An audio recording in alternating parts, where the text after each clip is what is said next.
Hacia la gea.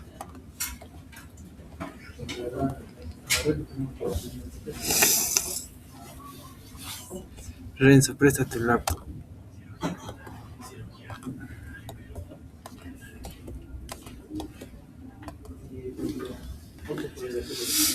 Entra HDMI, tu laptop.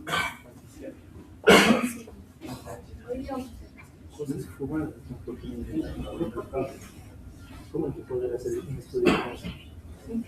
¿Cómo que poder hacer una investigación de eso? ¿Sí es geográfico? Ya no encuentro material de eso. ¿Ya? Hay material de eso. Por eso pues, es que es difícil porque siempre vas a tener que ir.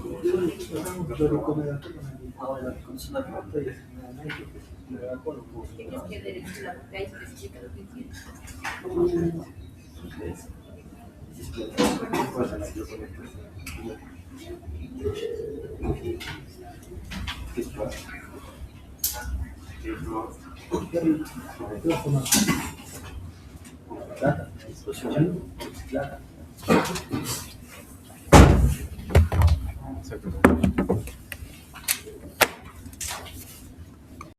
¿Crees? Es lo que eres. Ay, sí, sí funcionó. Bueno, abre el TikTok. ¿Ah? Abre el TikTok. ¿Qué es?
¿Igual? ¿Qué?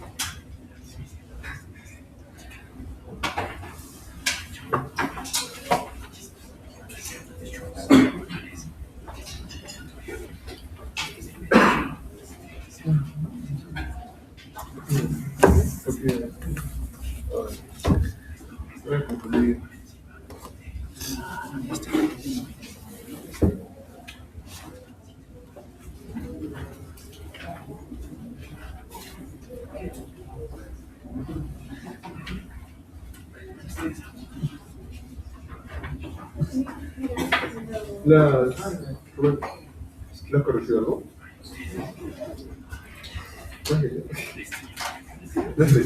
¿La has corregido algo? ¿Sí? Todo. Ahí todo.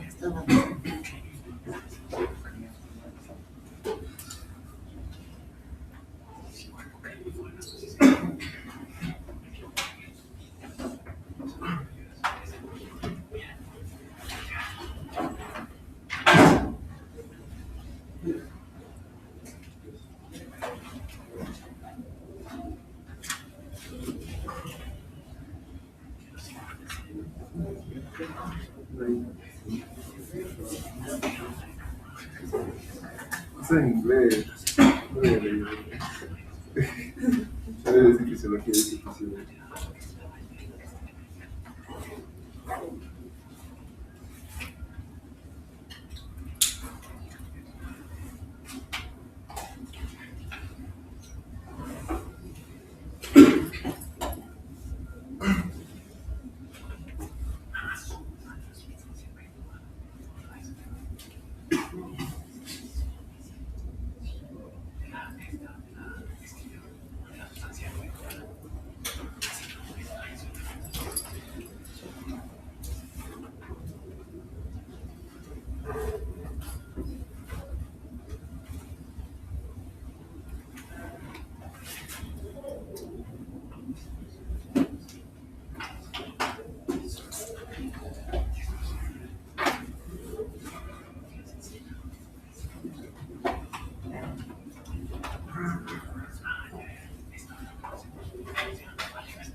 Terrible con...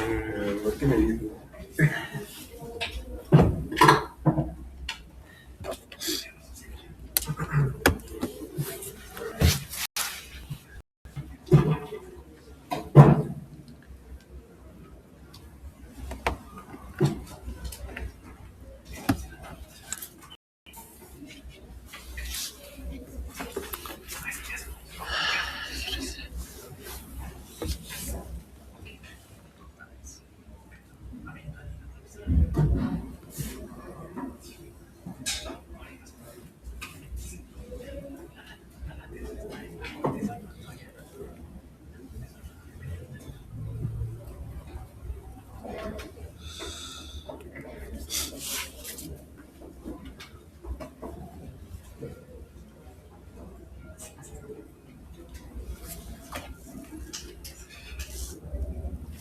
O ya fue ya. ¿Por qué no se puede?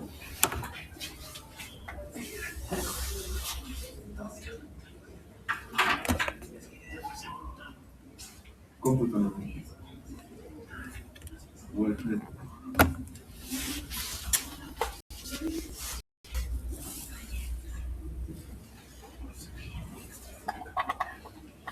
Bendito Padre.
Dios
mío.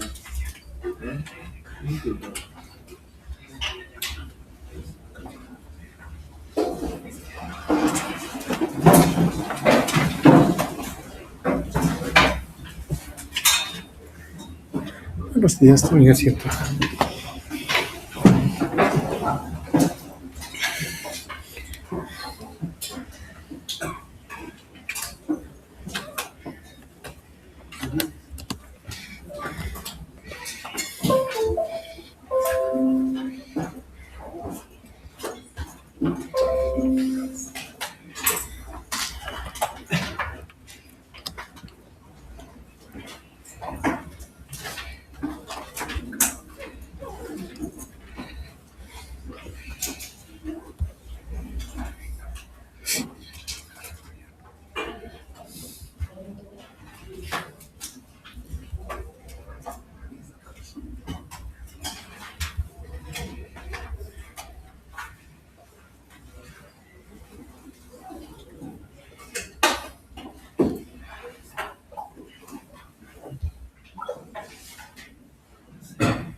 ¿Qué pasa?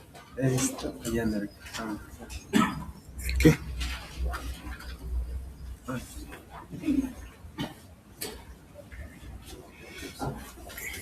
¿Está bien o algo pasa? Bien, terminaremos con esto de los sentidos. Tocaremos este sentido del olfato, ¿no? Que es el que ya nos queda. Es otro de los sentidos, junto con el gusto, que permite percibir las sustancias químicas, ¿no? Pero en este caso, sustancias químicas volátiles tienen que tener esta característica, ¿no? Volátiles en el aire y que llegan, claro, a las fosas nasales, a la nariz, ¿no? Y que nos permite distinguir miles de olores, ¿no? Y una vez que han sido captados, se envían las señales al cerebro para identificarlos. Si no, está parpadeando. Bueno, me avisan. Ahora bien, por lo tanto es un sentido químico bastante complejo que permite detectar y distinguir miles de olores. Si podemos, tenemos esa capacidad. Claro que hay animales que nos ganan, de lejos todavía, ¿no? Esto porque es uno de los sentidos que nos ayuda a, digamos, percibir el medio, y sí resulta que ha sido y sigue siendo esencial para la supervivencia. Pero también está ligado a procesos como la memoria y las emociones. Ahora bien, para esto, este sistema capta moléculas odoríferas, ¿no? A través de receptores que se ubican en la parte superior de la cavidad nasal. Y estas señales luego son llevadas hacia el cerebro. Rápidamente, ¿qué funciones se describen en el olfato? Una de ellas es la detección de peligro y por lo tanto también tiene que ver con la seguridad, ¿no? Identifica amenazas ambientales, por ejemplo el humo, un gas tóxico, ¿no? La descomposición de los alimentos o algunas sustancias químicas que sin necesidad de que sean sustancias producidas, no sintéticamente ni nada por la civilización, ya en la naturaleza se encuentran. Y entonces hay una manera de identificarlos y el olfato nos ayuda. Y por lo tanto nos ayuda a detectar peligros y también desarrollar un mecanismo de defensa, ¿no? O es un mecanismo de defensa. La percepción del sabor y la alimentación. Sí, vimos que el olfato complementa al sentido del gusto, ¿no? Y entonces es esencial, por ejemplo, para disfrutar de las comidas, ¿no? Y gran parte del sabor, en realidad, parte del olor, del olfato de los alimentos, ¿no? Tiene una influencia emocional y de memoria, ¿no? Debido a que los centros a nivel del cerebro tienen conexiones con el sistema límbico. Y de ahí que nosotros frente a los olores demos respuestas emocionales, inmediatas inclusive, ¿no? Y no solo por el momento, sino que muchas de esas respuestas emocionales son de experiencias anteriores y por lo tanto tenemos memoria de ellas. Permite la comunicación social y comportamiento, ¿no? Nos ayuda al reconocimiento de personas, sí es cierto, ¿verdad o no? Por el olor. Sí, claro, ¿no? Hasta ahora me acuerdo de la niña de mis ojos, por su olor, claro. Y en la detección de feromonas, claro que para nosotros las feromonas no las percibimos ya, pero a animales inferiores sí, para ver si está en celo y todo lo demás, ¿no? Entonces tiene que ver con el comportamiento sexual. Y claro, en nuestro caso no está restringido a eso, sino a un comportamiento social. Tiene que ver con la función respiratoria, claro, porque este sentido, el órgano se encuentra en la nariz, ¿no? Y como órgano olfativo, que está en la nariz, también permite, por ejemplo, la filtración, calentar el aire, humedecer el aire que ingresa a los pulmones. Ahora, se ha visto que alteraciones en el olfato son un biomarcador temprano de enfermedades neurodegenerativas como el Alzheimer y el Parkinson. y es que como estos centros que vamos a desarrollar están conectados eh, eh, con el bulbo olfatorio, entonces suelen presentar síntomas en el ámbito de la función olfativa antes de que aparezcan los síntomas cognitivos, sobre todo los más graves.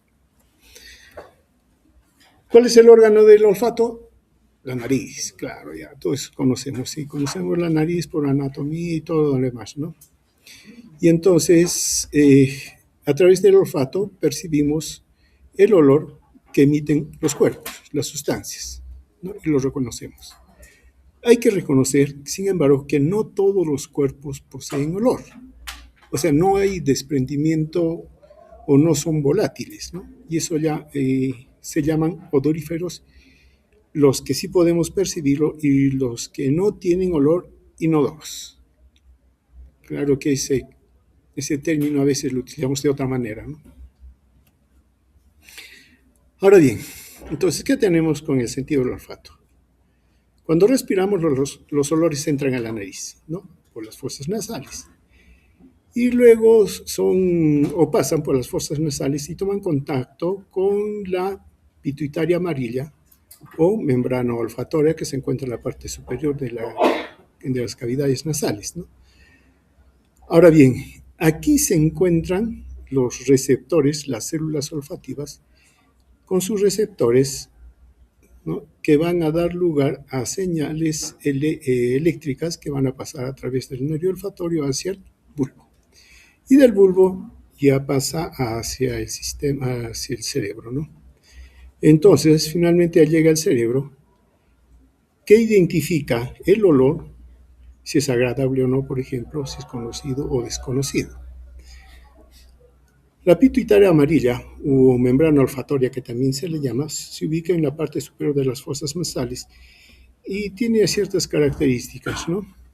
También se le llama neuroepitelio olfatorio. Cualquiera de los términos es el mismo.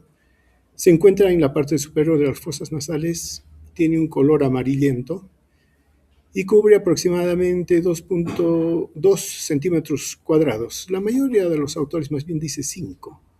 Bueno, pero va por ahí el dato, que se encuentra en las fosas nasales. Ahora, este neuroepitelio o membrana olfatoria consta de 2 capas básicamente, la mucosa olfatoria y la lámina propia.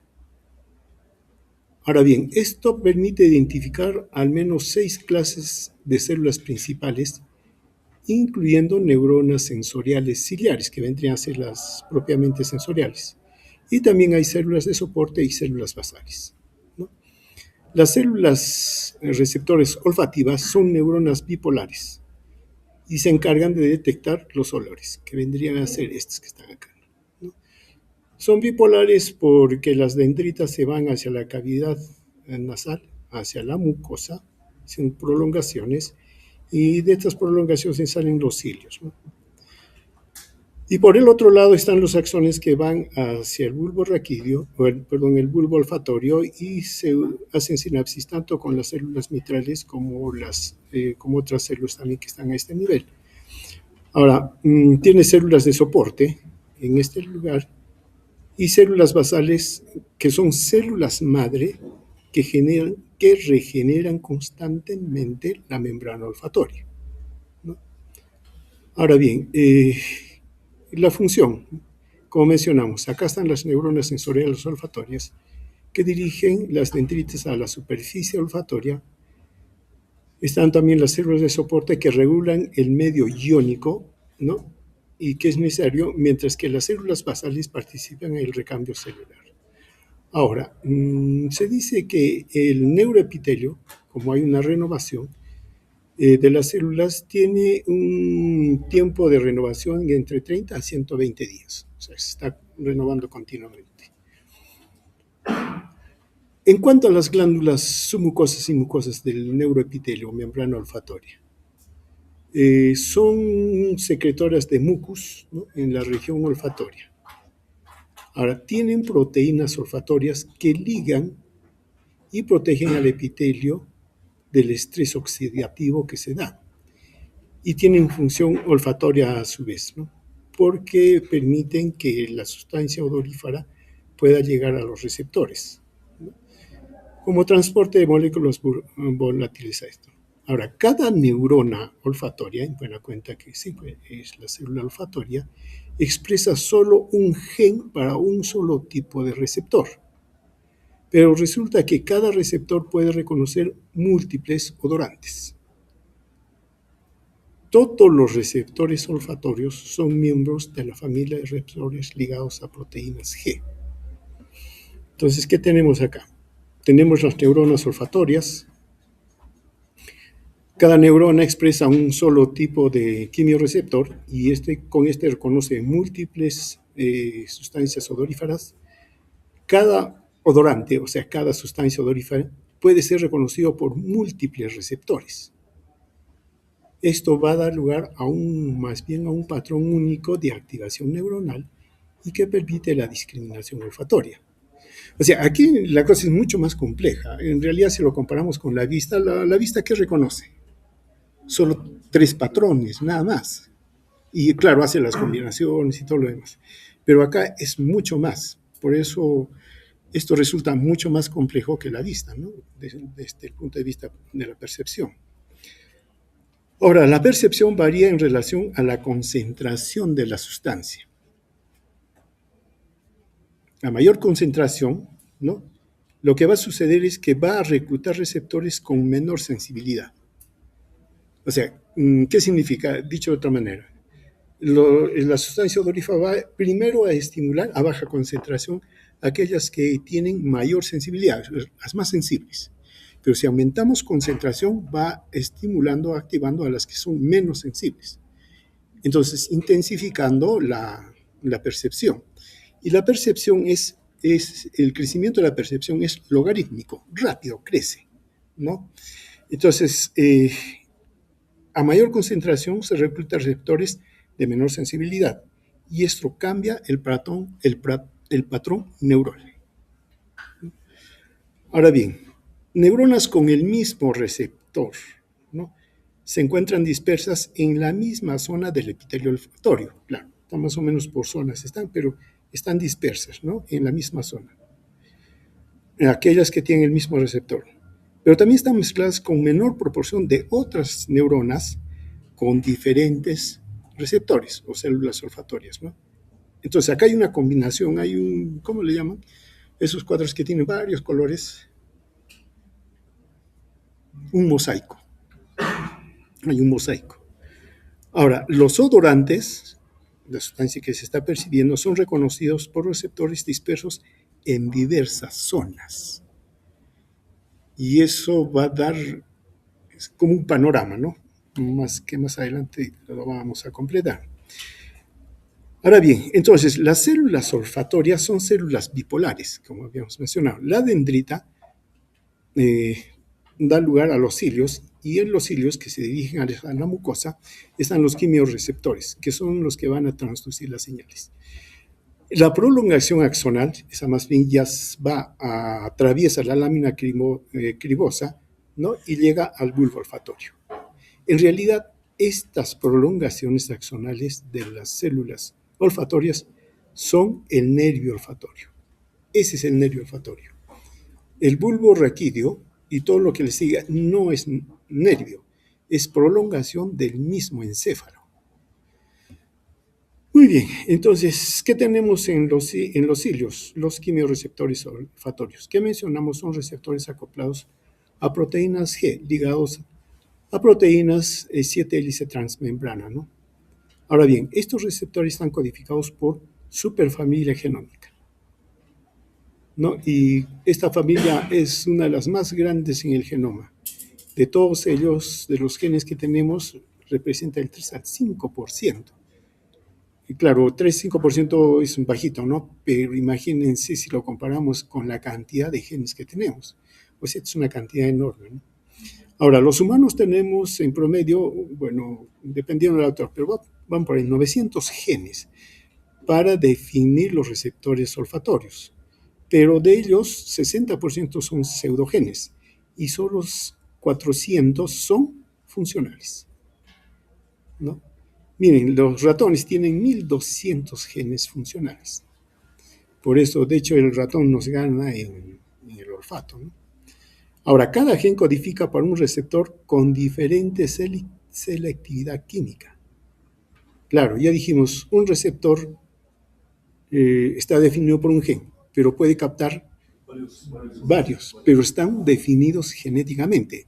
Varios decimos porque ustedes van a encontrar inclusive en el texto que sí dice patrones odoríferos. Creo que pone 6 o 7.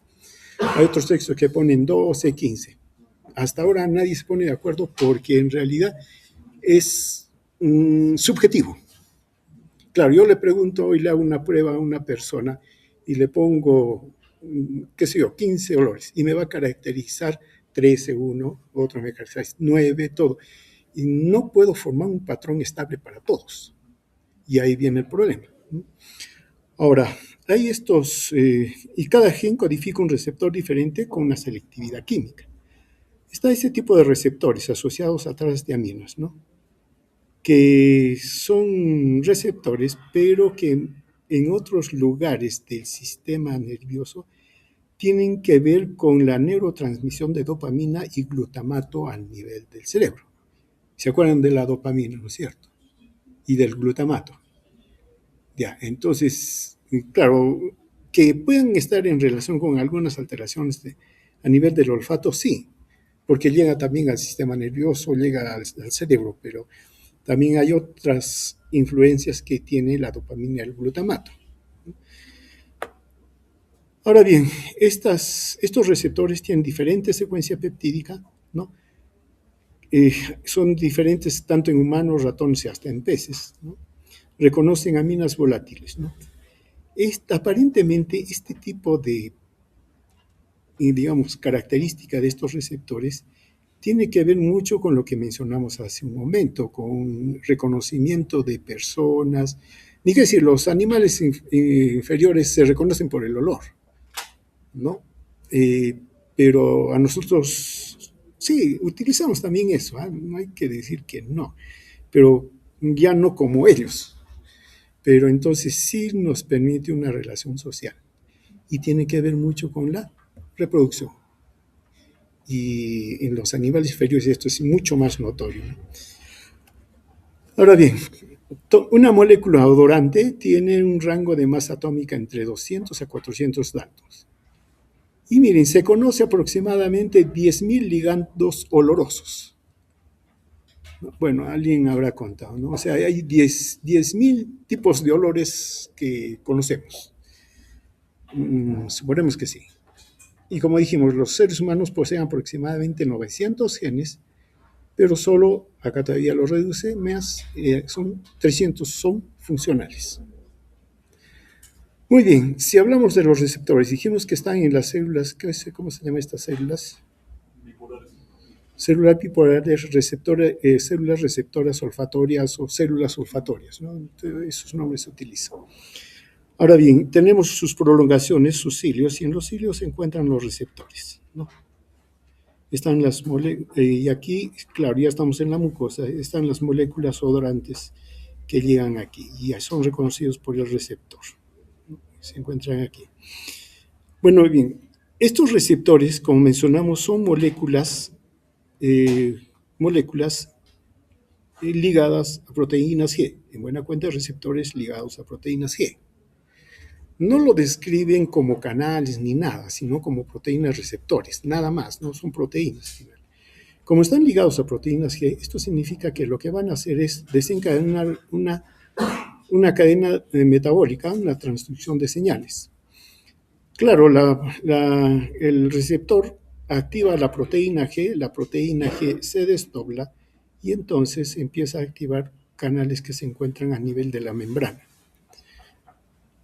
Las versiones resumidas, simples, directas, hablan que la proteína G finalmente activa un canal, el canal de sodio.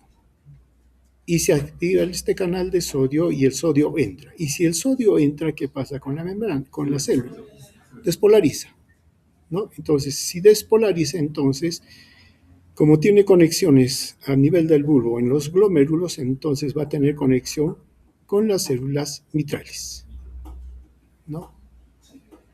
Y entonces pasa a digamos, a hacer conexión con la segunda neurona de la vía olfatoria. Pero volvemos a decir, el nervio es este de aquí. Esto no es nervio, esto es tracto, esto es el nervio, ¿no? Pero algunas sí describen, ¿no? Porque tiene que ver con, por ejemplo, la activación primero de canales de sodio-calcio. El calcio ingresa. Y el calcio sería también otro segundo mensajero que activa, por ejemplo, canales de cloro. Entonces el cloro se va a mover, sale el cloro, el calcio ingresa y el calcio va a dar lugar también a señales de transducción que activan al canal que hemos mencionado finalmente, pero para unos autores el canal más bien es un intercambiador sodio-calcio.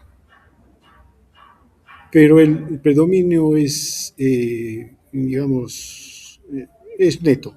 Cargas positivas de sodio ingresan a la célula y se produce la despolarización. Bien, entonces, ¿qué tenemos?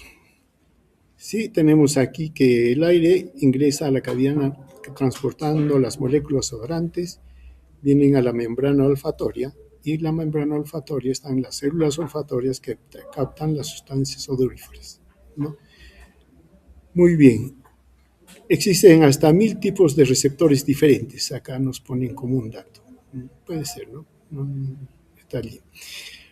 Ahora bien, cuando se detecta la molécula, hay una señal eléctrica que se envía a nivel del bulbo olfatorio porque la célula olfatoria se activó. Y va a tener sinapsis en lo que se llama esta estructura, el glomérulo olfatorio. Aquí tiene conexiones con dos tipos de células, las células mitrales y las células en penacho. Son dos tipos de células, ¿no? Ahora, estas células van a dar lugar al tracto olfatorio, pero tienen vías paralelas de reconocimiento de los olores. Usualmente, por alguna razón, se suele mencionar solo a la célula mitral, que sí lleva digamos, el impulso eléctrico y todo lo demás al resto del cerebro, pero también hay que recordar que están estas células de penacho, ¿no? Y que tienen que ver con una vía paralela, cierto, pero de reconocimiento de los olores. Esa vía nos permite reconocer los olores. Son más vías específicas, ¿no? Ahora bien, el glomérulo en general es una unidad funcional de procesamiento, pero no es simples conexiones, sino está organizada y codifica información olfativa siempre, pero discrimina olores antes de enviarlos a la corteza. O sea, ya los separa. Ese mosaico que mencionamos ya queda establecido y lo envía a la corteza. O sea, ya acá a este nivel hay un procesamiento de las señales, ¿no? El glomérulo recibe información exclusivamente de neuronas que se expresan con el mismo receptor olfatorio. No es que que tenga conexión y sinapsis y va. No, sino están, yo diría, se mencionaría como conexiones y sinapsis, pero ya establecidas individuales, ¿no? Por eso dice, recibe información exclusiva de neuronas que expresan un mismo tipo de receptor. Y esto crea un mapa funcional del bulbo, en el bulbo, no en el bulbo, ¿no? Ahora bien, las células mitrales y también las células en penacho envían información a distintas partes del cerebro. Ahora, a nivel del cerebro, las señales de las distintas moléculas se combinan y forman un patrón reconocible, el olor percibido. Allí recién se va a tener la identificación del olor, ¿no? El ser humano es capaz de reconocer 10.000 olores, como mencionamos anteriormente. ¿Qué tenemos como resumen? Se percibe la sustancia odorífera, ¿sí? No. El olor a través de estos receptores. Claro, hay todas unas señales de transducción, interviene la nitrociclasa y la mepiciclo intracelular, finalmente la apertura de canales de sodio, cloro, y esto despolariza a la célula, ¿no? Dando lugar a potenciales a nivel por el receptor, ¿no? Y crea un potencial de acción. Miren, la otra característica que tiene esta vía es que como tiene unas señales de transductores a nivel de la célula, este es un medio de amplificación. Por eso que también usas su vía de transducción intracelular es a través de proteínas G, y ellas amplifican señal, ¿no? Cosa que no sucede, por ejemplo, los canales iónicos, que ellos no amplifican. Entonces, eso más entonces ayuda a que podamos percibir con, digamos, con mayor intensidad los olores. Muy bien, entonces ya tenemos aquí, ¿no? Acá están las células olfatorias, acá están los glomérulos, ¿no? Y aquí que están las células mitrales, ¿y cuáles las otras? Las células en penacho. Y entonces esto forma lo que se llama el tracto olfatorio. Y sí, ya estamos en la vía olfatoria. El receptor ya lo mencionamos. La primera neurona, las células olfatorias que están en la mucosa, en la pituitaria amarilla. La segunda neurona en el bulbo olfatorio. Células mitrales y células en penacho son las que van, ¿no? Y la vía es el tracto olfatorio, ¿no? Acá son en forma estrías y vías olfatorias medial y lateral, que se dirigen a las áreas olfatorias medial y lateral. La terminología es un poco a veces confusa, pero es clara. Solo si uno le presta atención se da cuenta, ¿no? Claro, empecemos con la idea de que el tracto olfatorio ya ingresa al cerebro y cuando llega al cerebro tiene dos vías. La vía olfatoria medial, o sea que se va hacia el medio, y la lateral. Y por lo tanto, hay áreas olfatorias mediales y lateral, o medial y lateral. Eso en cada hemisferio. Listo, muy bien. Ahora, entonces, esto se proyecta sobre la corteza. ¿Qué tenemos? Como mencionamos anteriormente, tenemos el área olfatoria primaria, que es lateral. Sitio principal de la percepción consciente del olor. ¿Qué incluye? Incluye la corteza piriforme, el área entorrinal y la amígdala cortical. Aquí, miren, ustedes saben que la corteza piriforme, por ejemplo, el área entorrinal, la amígdala, forma parte del grupo con otros núcleos. Y es cuando se forma parte con esos núcleos, tienen otro nombre. Y ahí es donde viene la confusión en la terminología. Entonces uno tiene que recordar si forma parte o tiene conexiones con algunos otros núcleos y si cambian por eso de nombre.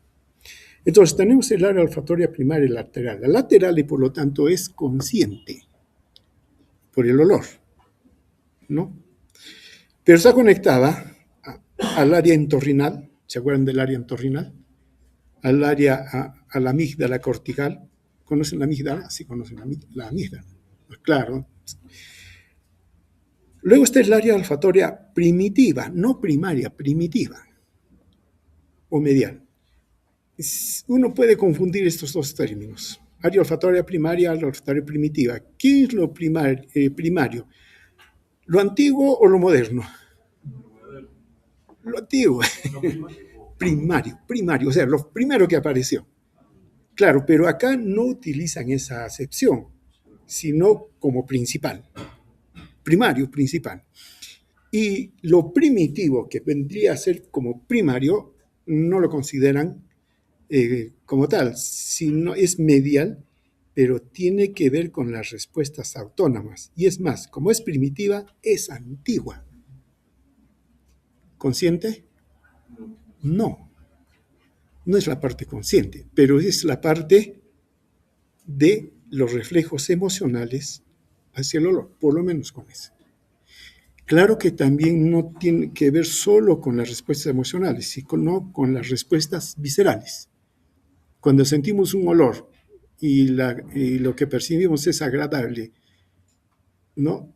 El plato preferido, ¿qué sucede? Salivación, y el intestino empieza a moverse. Hay mayor secreción gástrica, ¿no?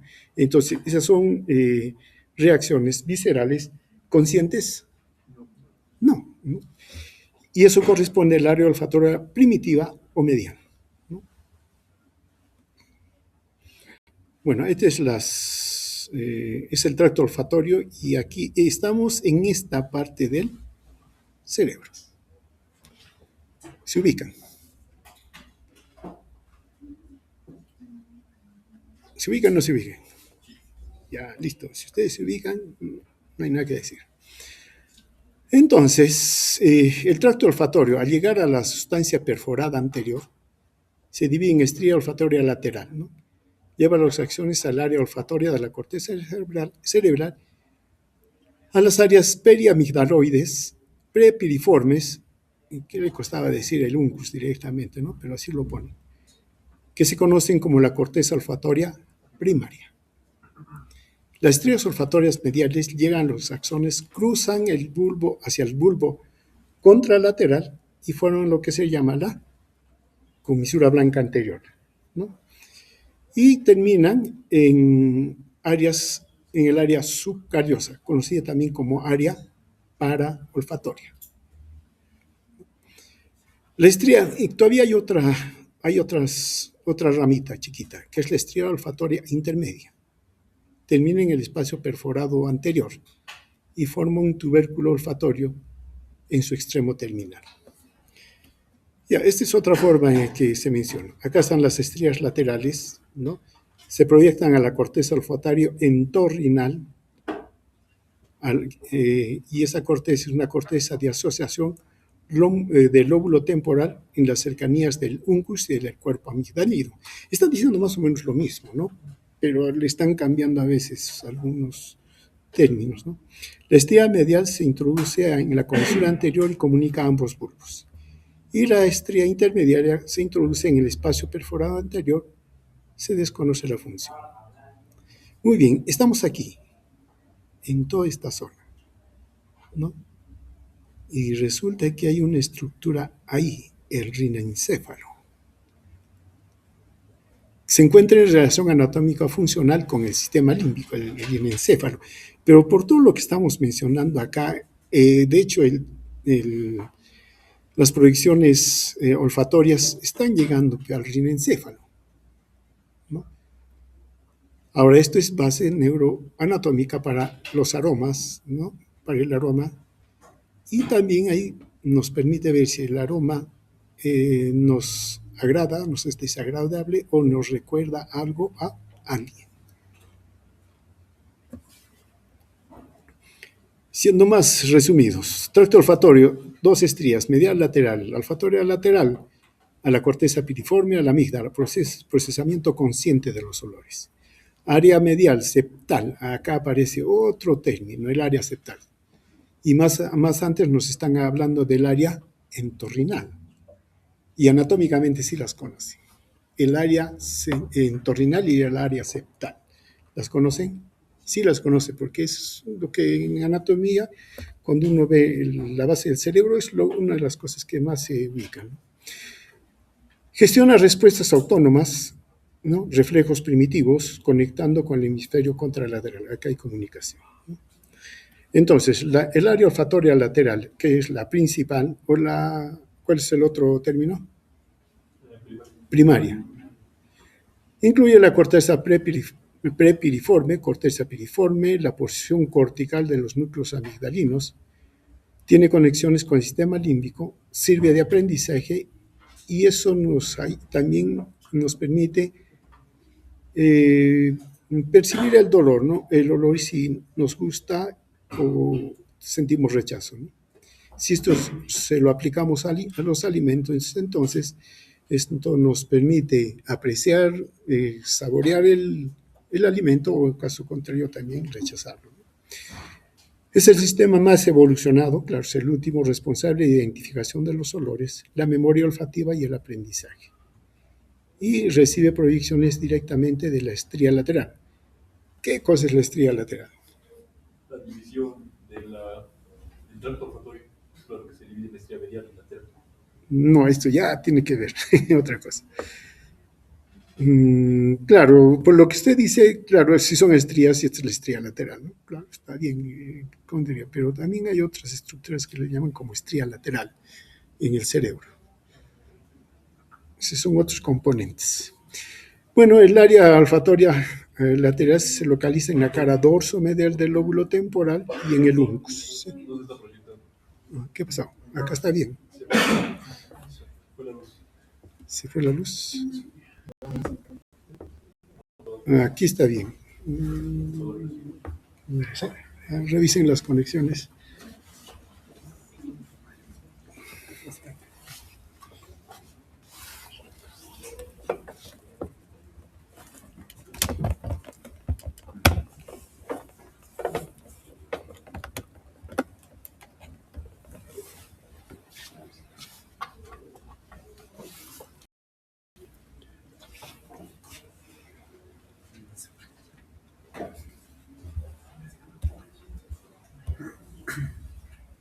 ¿Ves nuevamente el proyecto?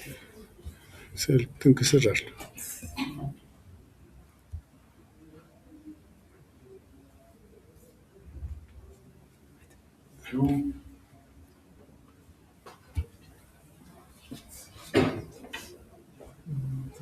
Listo.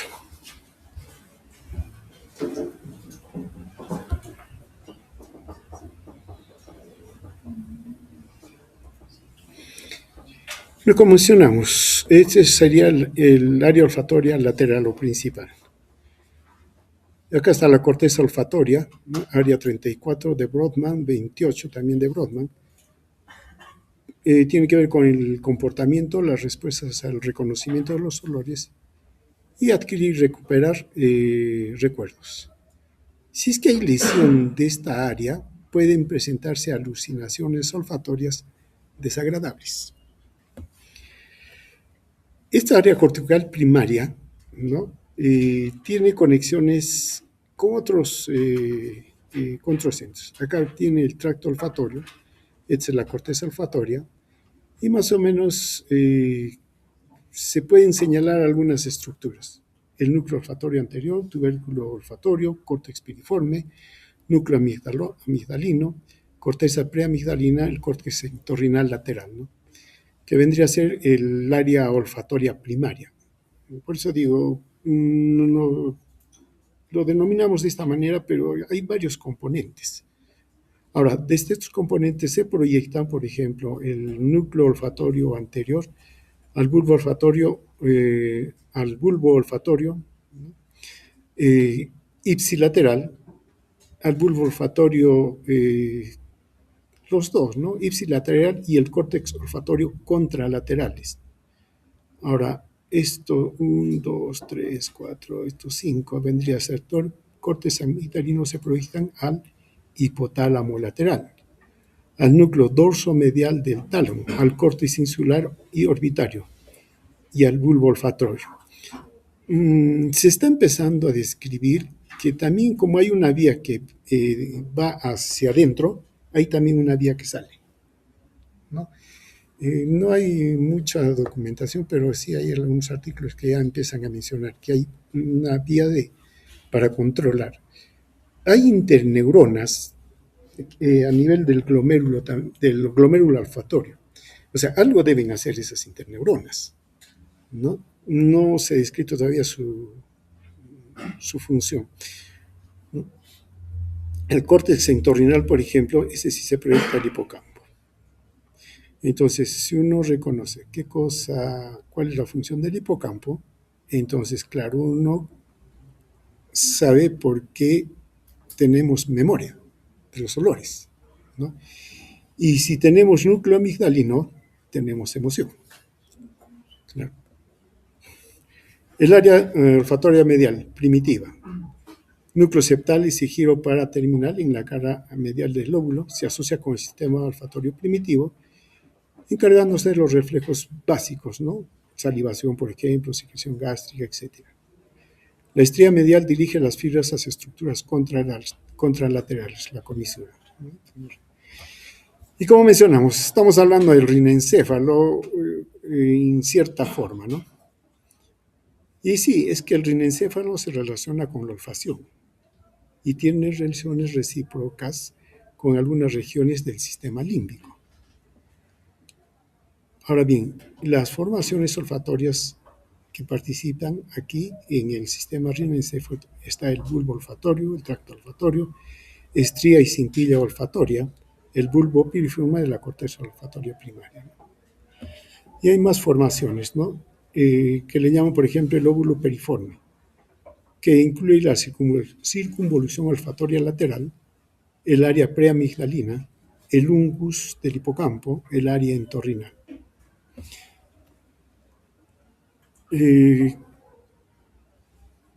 Esto llega a lo que se llama el rinencéfalo, ciertamente, o cerebro olfatorio, y una de sus estructuras es el lóbulo piriforme, y está ubicado en la unión de los lóbulos temporal y frontal, situado en la parte basal y lateral del prosencéfalo, que actúa como un área principal de la corteza olfativa primaria. Sí, en nosotros también se cumple esto, pero en el caso de los animales osmáticos es mucho más grande, ¿no? Y como en algún momento mencionamos, su comportamiento todo está regido más por el rinencéfalo porque no tienen lóbulo frontal, no tiene. Entonces se comprende por qué es grande y en realidad ese es el rinencéfalo. En nuestro caso, el rinencéfalo se ha vuelto pequeño hasta estas zonas que estamos mencionando y el lóbulo frontal es el que aparece, ¿no? Comprende la corteza anterior y posterior. El uncus se conecta con el sistema límbico también, integra olores con emociones y memoria a través de las conexiones del sistema. Componentes de una manera más directa, ¿no? El rinencéfalo sí es una parte antigua del cerebro, hablando filogenéticamente. Sí encargada del procesamiento del olfato, cierto, pero tiene que ver mucho también con la conducta reproductiva. Tenemos el bulbo olfatorio y el tracto, que recibe las señales químicas de la nariz y todo lo que hemos mencionado. Las áreas corticales, el uncus, la amígdala, el hipocampo, prácticamente estamos repitiendo lo otro, ¿no? Estructuras periféricas, la sustancia perforada anterior y el trígono olfatorio. ¿Y qué cosa es el trígono olfatorio? Es una sustancia gris, una sustancia gris que a nivel de la división de las estrías. Listo. Sus funciones del rinencéfalo: olfacción, interpretación y conversión de señales olfativas en señales eléctricas. Ya todo lo que hemos hablado. Memoria emocional, conexión de aromas con recuerdos, sentimientos y etc. Desarrolla emociones y conducta, regula las emociones y actividad sexual, alimentaria, ligado, claro, en relación también con el sistema límbico. En los animales inferiores, la conducta sexual está definida por el rinencéfalo. En nuestro caso, Por la corteza. también, pero hay otros centros que ya están actuando y los hemos nombrado en la clase anterior, cuando hablamos del gusto. Claro, la primera parte, lo que hemos dicho, ¿no? El rinencéfalo se vuelve pequeño y el lóbulo frontal crece ahí. Y el lóbulo frontal es, que se llama, donde nace para nosotros los actos volitivos, la voluntad, ¿no? Entonces, y eso se desarrolla en función ¿a qué? A nuestra formación, a nuestra cultura. ¿Qué es la cultura? Conjunto de costumbres, tradiciones. La identidad de un pueblo. Ya, pero finalmente si lo vemos en el universo es que todo el conocimiento, el bagaje cultural de la civilización. Están conocimientos puros científicos, lo que quieran, pero también están valores y todo lo demás, ¿no es cierto? Muy bien, entonces eso hace que el lóbulo frontal controle al rinencéfalo, que ya está chiquito. El instinto sexual, claro, todos queremos disfrutar, la pura verdad, ¿no? Claro, y cuando hay relación sexual hay varios aspectos a considerar. el reproductivo, satisfacción y varias cosas están ahí. Ya, entonces, sí, esa conducta también, digamos que nos da satisfacción. Claro, satisfacción individual, pero también es cumplimiento con la especie, porque es la forma de preservar la especie. Por eso los animales inferiores quieren reproducirse y se van a reproducir, unos más rápido que otros. ¿Por qué? Porque ellos no piensan, ¿no? Sino su instinto lleva a conservar la especie. En nuestro caso, ¿queremos conservar la especie? Es lo último que estamos pensando. Pero sí queremos disfrutar, ¿cierto? Claro. Entonces, ¿y por qué hacemos eso? No, porque ya somos mucho en el planeta, que los hijos cuestan, y además yo quiero ser médico, no voy a tener tiempo, cosas así, ¿no? Muy bien, entonces se controla. El lóbulo frontal lo controla. Pero hay una figura, ¿no? Es como el jinete montado en el caballo. ¿Quién controla al caballo? El jinete. Pero si al jinete le pasa algo, el caballo se desboca. ¿Y puede suceder con los humanos? Sí sucede. Que en determinada circunstancia el jinete se pierde y queda el instinto. Y luego estamos en serios problemas. ¿Cierto? Ya, por eso una recomendación. Cuando beban, como lo primero que se deprime es la corteza, entonces todos esos mecanismos que tenemos de control son inhibidos. Y lo instintivo que está abajo florece. Si ese rato yo tengo cólera y quiero pegarlo a alguien porque ya me hizo una buena, pero me mantengo tranquilo. Pero tomo, me acuerdo y lo pego nomás. Porque mis mecanismos de control se abolieron. Entonces, mis maestros también decían, no beban si están de cólera, tienen una decepción o están deprimidos. Van a quedar mal. Y tenía razón.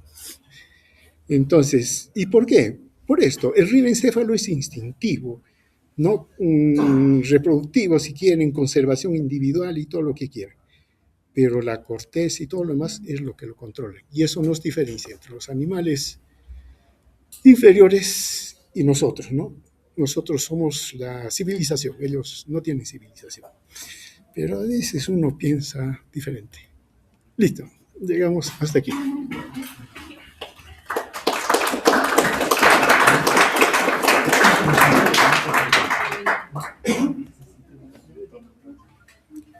Bien, no sé si...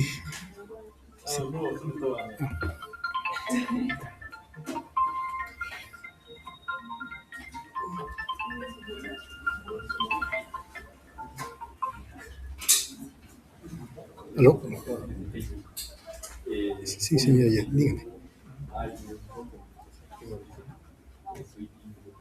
Ya estoy yendo ya estoy terminando, dígame. Ya, sí, listo. Ya, entonces, si no hay preguntas o acotaciones, quedamos hasta aquí. ¿Listo? Muy bien.